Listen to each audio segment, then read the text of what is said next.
Main characteristics. দানাদার গঠন মাটিকে সবচেয়ে বেশি বায়ু চলাচল এবং দ্রুত পানি নিষ্কাশনের সুযোগ দেয়, যা উদ্ভিদের শিকড়ের স্বাস্থ্যকর বৃদ্ধির জন্য আদর্শ। Granular structure provides the most aeration and rapid water drainage to the soil, which is ideal for healthy plant root growth. ব্লকি গঠন পানি এবং বায়ুর চলাচলকে মাঝারিভাবে নিয়ন্ত্রণ করে, যা বিভিন্ন ধরনের উদ্ভিদের জন্য একটি স্থিতিশীল পরিবেশ তৈরি করে। ব্লকি structure moderately regulates water and air movements, creating a stable environment for various plant types.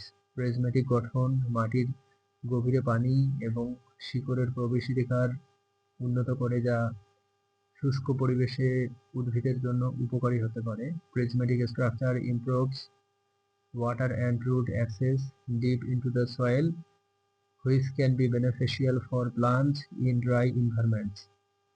প্লেটি গঠন পানি নিষ্কাশন এবং শিকড় বিস্তারে বাধা দেয়, যা মাটিকে জলাবদ্ধতা প্রবণ এবং উদ্ভিদের জন্য কম উৎপাদনশীল করে তোলে। প্লেটি স্ট্রাকচার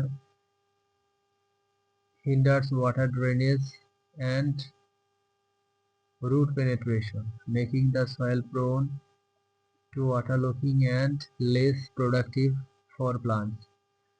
মাটির গঠন মাটির ক্ষয় প্রতিরোধ ক্ষমতাকে প্রভাবিত করে।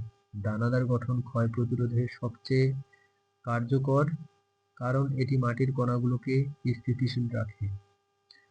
Soil structure affects the soil resistance to erosion. Granular structure is most effective in preventing erosion because it keeps soil particles stable.